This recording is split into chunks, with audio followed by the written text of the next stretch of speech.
Bom, nessa aula aqui, nós vamos começar aqui a ver uma sequência aí de videoaulas sobre uma revisão de ondas, certo? Então nós vamos revisar a noção de ondas, tá? Então aqui não é muito aprofundado. Vamos ver um pouco do seu comportamento e de suas características, porque nós vamos propor alguns problemas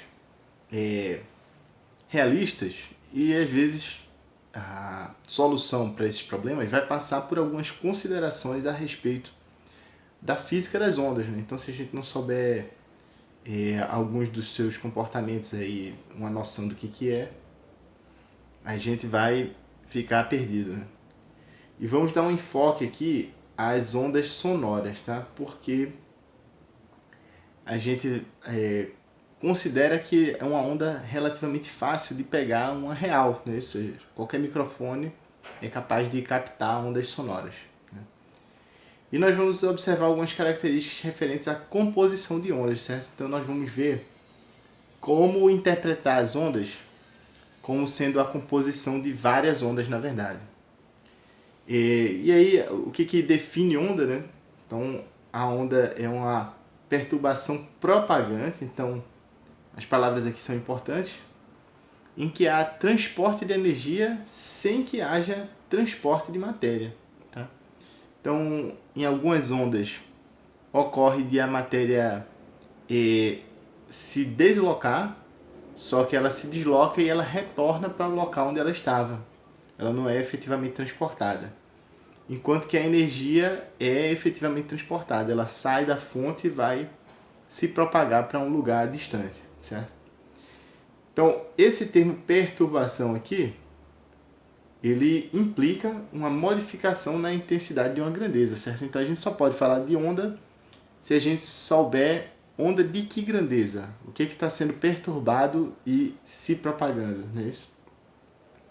E a ideia de propagação implica que essa perturbação ela vai mudar a posição dela no espaço, não é isso? Então a intensidade dela vai se modificar tanto no tempo quanto no espaço, certo? A consequência dessa definição é que quando eu for fazer uma descrição matemática de uma onda, eu vou ter que associar essas três questões: a intensidade da grandeza, o tempo e o espaço, certo? Então aqui está um exemplo. Já nesse exemplo a gente vê essas três grandezas, certo? Então o exemplo que a gente tem aqui é a onda em uma corda, né? Uma corda horizontal esticada, e a perturbação é uma perturbação no deslocamento vertical Y da corda. Então nós pusemos aqui a corda esticada ao longo do eixo X.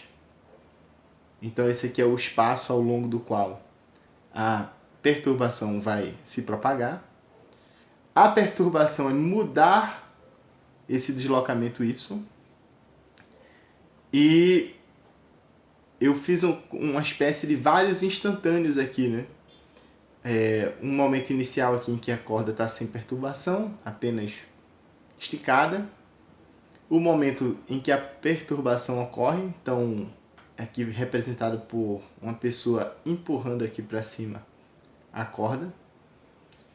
E os instantes seguintes em que a mão que causou essa perturbação volta para a posição inicial, e a partir daí a mão permanece nessa mesma posição, mas o levantamento súbito da mão gerou uma perturbação, que é esse pulso aqui, e esse pulso ele vai mudando de posição à medida que o tempo passa. Então é como se cada instantâneo desse aqui representasse a progressão do tempo. Então, por essa razão, nós colocamos aqui como se houvesse aqui um eixo tempo. Então a gente está vendo aqui a perturbação no Y se propagando ao longo do eixo X, que é o espaço, à medida que o tempo passa, certo? E a perturbação se propaga com a velocidade v associada ao meio, né, da corda, que nesse caso é a corda, né? conforme se observa pela porção do deslocamento vertical que muda de posição, certo? Então esse pulso aqui, se a gente pegar aqui um mesmo ponto aqui, não é isso? O topo aqui do pulso, a gente vê que ele saiu de uma determinada posição aqui e veio para uma nova posição aqui. Então existe aqui uma variação do deslocamento, aqui um ΔX, e existe uma variação no tempo, que é o tempo que se passa entre esse instantâneo e esse, certo? Então aqui eu tenho uma variação de espaço, uma variação de tempo, eu conseguiria calcular a velocidade do pulso. Um segundo exemplo aqui é a onda de pressão em um tubo, tá? Então a onda de pressão, ela é o som, não é isso? Então, uma perturbação na intensidade da pressão P, que é uma perturbação sonora em um tubo. Então a gente tem um tubo aqui e na entrada do tubo foi acoplado aqui um alto-falante. E aí, inicialmente aqui nós temos o tubo todo com a mesma pressão, né? Por exemplo, se esse experimento estivesse sendo realizado aberto para a atmosfera, essa pressão aqui seria certamente a pressão da atmosfera. Eis que essa parte aqui do alto-falante, que é chamada de cone, ela sofre um deslocamento abrupto para frente. E o que acontece é que a porção de gases aqui, imediatamente à frente do alto-falante, ela vai ser comprimida. Então vai gerar aqui uma região próximo ao alto-falante em que a pressão é maior. Se a partir daqui o alto-falante volta para sua posição inicial, ainda assim essa perturbação ela segue se propagando ao longo do tubo. Tá? Então a perturbação se propaga ao longo do eixo X com velocidade c do som no meio. Tá? E o eixo X aqui ele não está desenhado, mas seria o eixo ao longo do tubo. Certo? E aí, só definindo aqui, né, o som é uma onda de compressão, rarefação que se propaga. Tá? Nesse exemplo aqui, o nosso alto-falante apenas comprimiu e retornou à sua posição original, gerando apenas uma onda de compressão. Né? Mas o alto-falante ele podia, por exemplo, ter se retraído, gerando uma região ali de baixa pressão, de rarefação. E essa região de rarefação ela também se propagaria, porque as camadas consecutivas de ar naquela região, a tendência delas natural é ocupar o espaço em que houve uma rarefação. E aí, quando ele ocupa esse espaço, a região imediatamente posterior é que fica com menos gases. Então, fica mais rarefeito ali adiante. Aí, os gases que estão mais adiante vão ocupar esse espaço e assim sucessivamente, e essa rarefação também é capaz de se propagar. E daí a gente pode também, né, trazer aqui só para nos auxiliar aí, eventualmente na descrição de algumas situações, as classificações das ondas, né? Então a gente tem os tipos de onda, a mecânica é o movimento de matéria, certo? Sob efeitos restauradores, certo? Então na corda, por exemplo, o efeito restaurador é a elasticidade da corda. A gente tem aqui, assim, em geral, os meios mecânicos, eles todos têm uma espécie de elasticidade, né? Que vai normalmente ser esse efeito restaurador, que vai fazer com que a matéria não se transporte, apenas se desloque, e devido ao efeito restaurador, ela retome a sua posição original. E isso é um pouco diferente aqui da onda eletromagnética, tá? Que é o efeito da indução mútua de campos elétricos e magnéticos, certo? Então, o campo elétrico, ele induz um campo magnético e, de certa maneira, eles mesmos funcionam como restauradores do outro. E esse efeito se propaga no espaço, né? E aí tem uma coisa interessante que as ondas mecânicas aqui, elas precisam de um meio material, certo? Então, que é aquele caso clássico, vocês já devem ter ouvido falar, né, do filme de nave espacial, né? Então, no ar, no espaço não há atmosfera, né? Então, existe vácuo entre duas naves. Então, os disparos eles não têm som, né? Porque o som não é capaz de se propagar naquele meio. Já a onda eletromagnética ela não precisa disso, ela é capaz de se propagar inclusive no vácuo onde não há matéria, não é isso?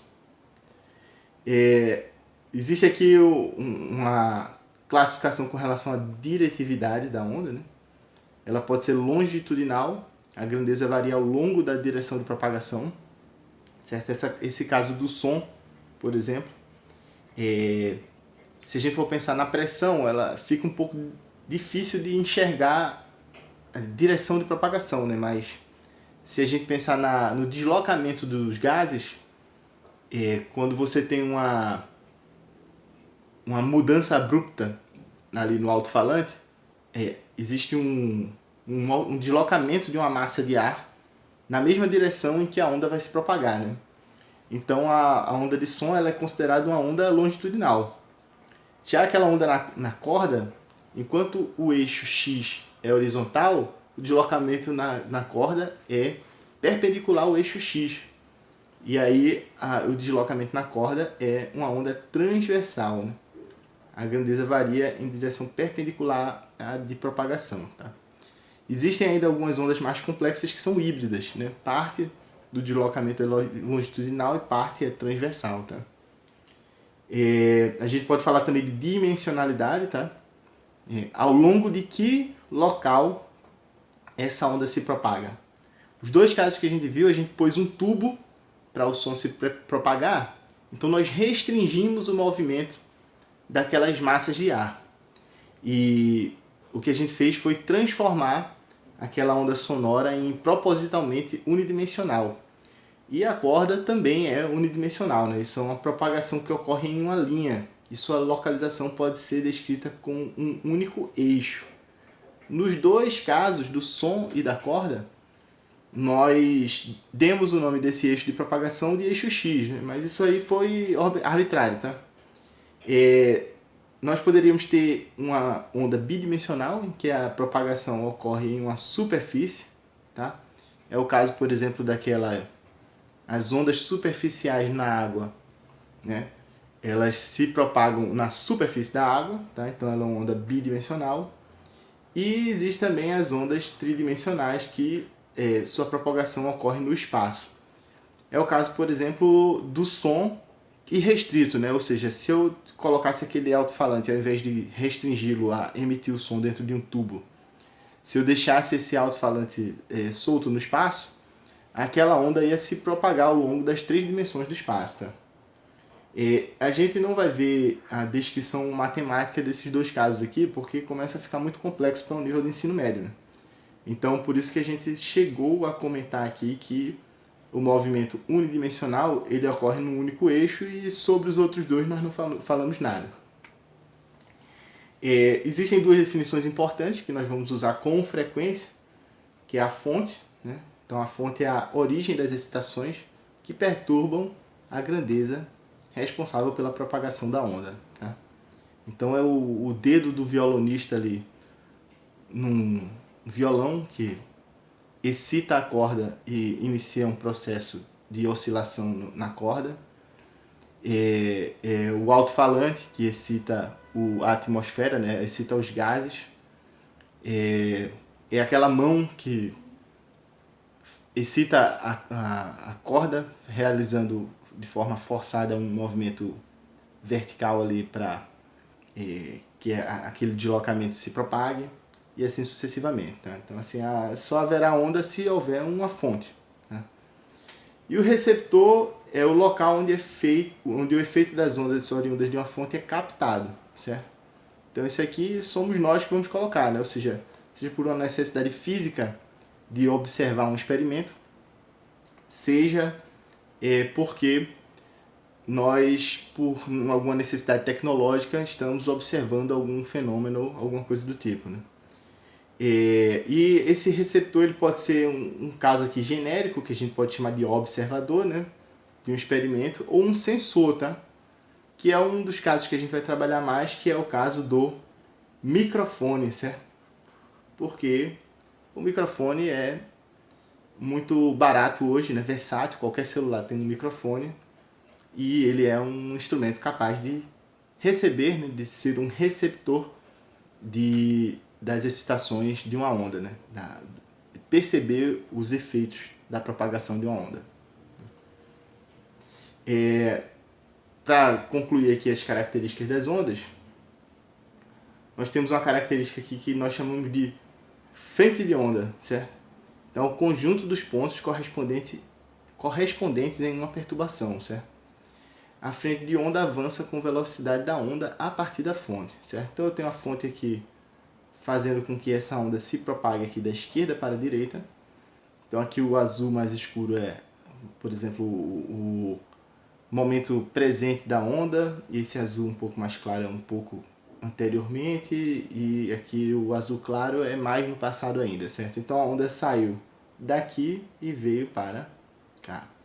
Então esse ponto no presente corresponde a esse ponto um pouco no passado e corresponde a esse ponto, porque eles estão todos aqui, vamos dizer assim, na mesma altura da onda, certo? Na mesma fase, que a gente vai ver mais adiante. E esse ponto ele foi se propagando para diante, certo? Então, no movimento unidimensional, a frente de onda é um ponto. Então, esse ponto foi se deslocando adiante. Tá? Fica mais claro a noção de frente de onda quando a gente olha os casos bidimensionais, não é isso? Então, no caso bidimensional, eu acrescentei aqui um segundo conceito, que é o raio de onda. É um segmento que parte da fonte na direção da velocidade da onda, atravessando perpendicularmente as frentes de onda, certo? Então são essas setas aqui. Elas são espécies de raio de onda. E as frentes de onda, elas estão aqui, ó, em locais que nós chamamos aqui de correspondentes, certo? Então eu coloquei aqui como se fosse um mínimozinho aqui da onda no passado, um pouco mais no futuro e aqui no presente. Então essa onda ela foi se propagando nessa direção aqui, né? Na verdade, no que a gente chama de ela foi se propagando radialmente, né? A partir da fonte, né? O fato dela ser radial é o que justifica a escolha do nome aqui, raio de onda, não é isso? E aqui seria o caso do movimento tridimensional em que a gente vê a onda se expandindo, né? Também radialmente, só que no espaço a expansão radial ela forma aí esferas, né? Ou partes de esfera, né? Calotas de esfera, etc. E aí a gente tem aqui o mesmo esquema, né? À medida que o tempo passa, essa frente de onda vai se expandindo para além da fonte. Certo? Aqui já são características mais matemáticas das ondas, e em particular de ondas periódicas, tá? Então o período é a medida do tempo que leva para que uma onda periódica repita o seu padrão, tá? Então a gente vai convencionar o uso da letra T maiúsculo. Então quem gera o período é a fonte, tá? Então quando essa mão aqui, que é a fonte da onda na corda, quando ela desce e sobe uma vez, o tempo que leva para fazer esse movimento caracteriza o período, tá? O comprimento de onda é a medida já no espaço em que um padrão de repetição ocupa, né? Então a gente tem como conversão para o comprimento de onda o uso da letra lambda, que tem som de L no grego, não é isso? Então se eu pegar um ponto qualquer aqui, por exemplo, esse topo aqui, o próximo topo ele está aqui, certo? Então essa distância aqui tem exatamente uma repetição da onda. Então ele é um comprimento de onda, certo? Nós temos essas características aqui que são de certa forma mais qualitativas, né? A crista, que é o nome dos topos, e o vale, que é o nome da região inferior da onda, né? Então o valor, a crista é a região em que a intensidade da grandeza perturbada tem um máximo, e o vale é a região em que a intensidade da onda tem um mínimo, tá? E a amplitude é essa medida aqui, tá? É a medida entre o eixo de simetria da onda e o valor máximo, né? Nessa onda aqui, que é uma onda simétrica, a amplitude também tem o mesmo tamanho aqui, se nós considerarmos ela aqui entre o eixo de simetria e o vale. Para essa aula, era o que nós tínhamos para ver. Até aqui as características da onda. Até uma próxima oportunidade.